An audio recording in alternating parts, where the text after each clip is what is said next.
go over packing a 56cm road bike into our B2 travel case. I'm going to show you how to leave the fork on. So that'll work with most 56cm road and gravel bikes in our B2 mountain bike case.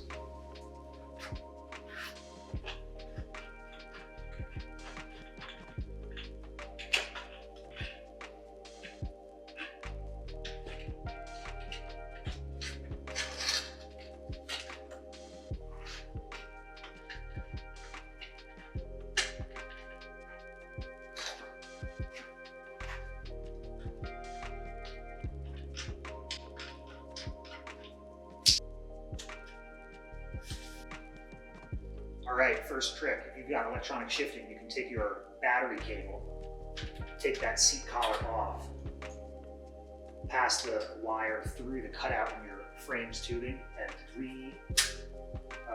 put your seat collar on. That'll stop your battery cable from being able to fall into your seat tube.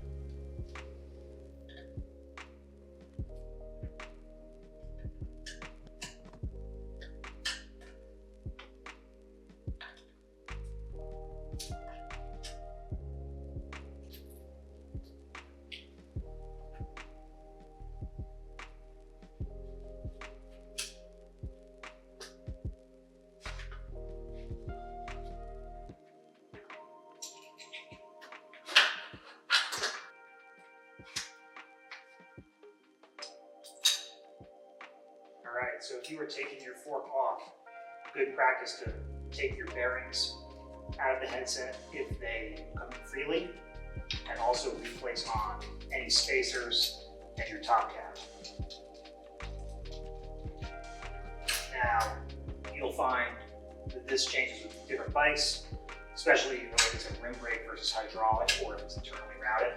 But generally speaking, you want the fork to be positioned here. Sometimes with a disc bike, it does work better with the steerer tube facing the bottom bracket. But on this road bike, this position is what I'd be shooting for. And you can use a gear strap or Velcro to hold this in place if you like.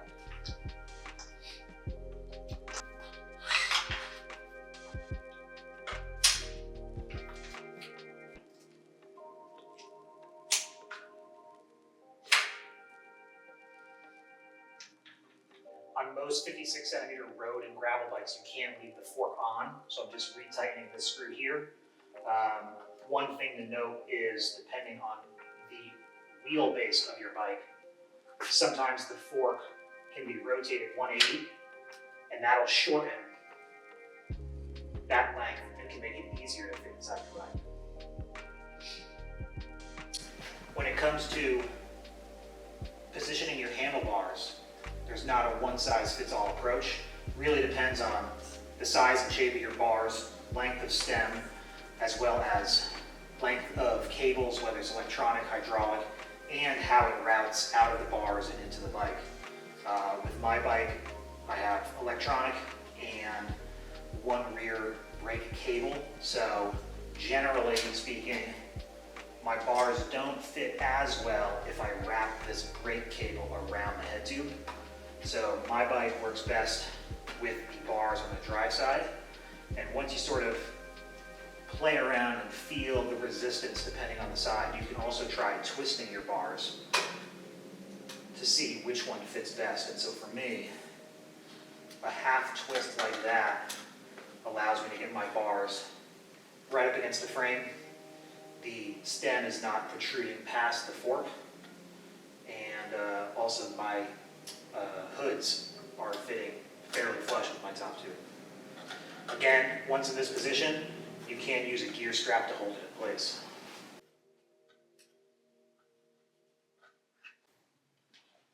One other thing we recommend is protecting the rear dropout on your bike, whether you're flying, shipping, whatever. So I have a metal dropout protector here. Plastic ones work great too, but you want to take that. We even have a blog up about how to make your own out of cardboard. Just slide that in, rear dropout.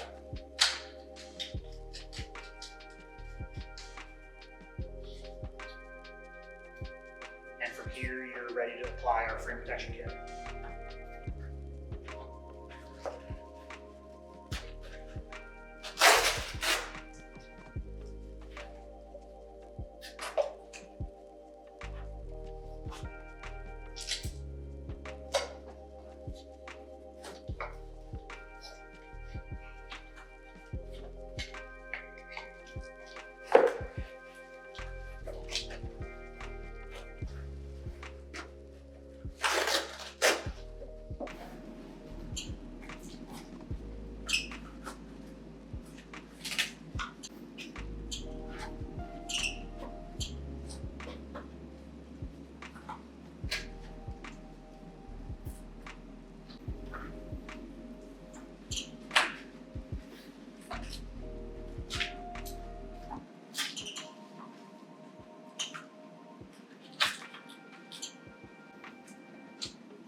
All right, frame protection kit is on.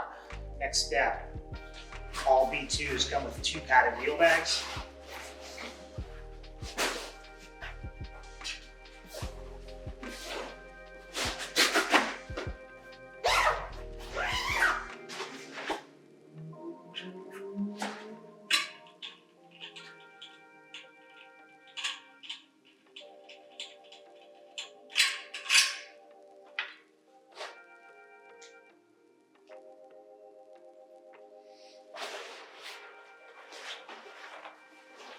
Each wheel bag has a pocket for skewers and through axles.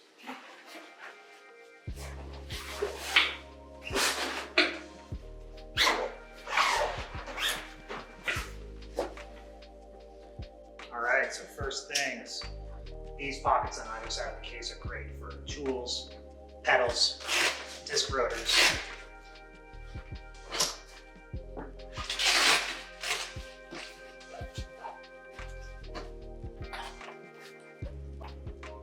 Alright, so you're going to pack your bike in the case. You will notice that there's a few different positions that might work better for your bike. You can pack it right side up, as well as upside down. Hard to say, but you're basically looking for whichever one lets the bike sit in the case more deeply, and you're basically looking for the dropouts, as well as the steer tube and handlebars to not be protruding outside the case. So with my bike, it works best in this position. And again, if your bike's a little bit long, you can rotate the fork around 180. That'll help you shorten up that wheelbase a little bit.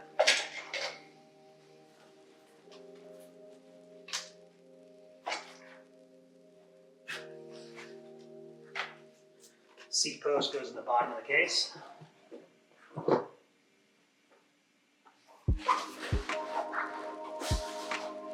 And then wheel pads on either side. From here, you're all set. Zip up the case.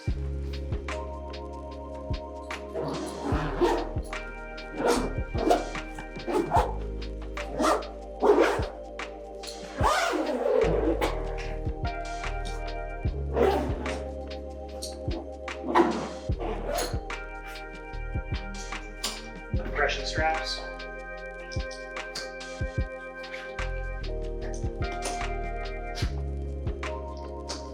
Then you're good to go.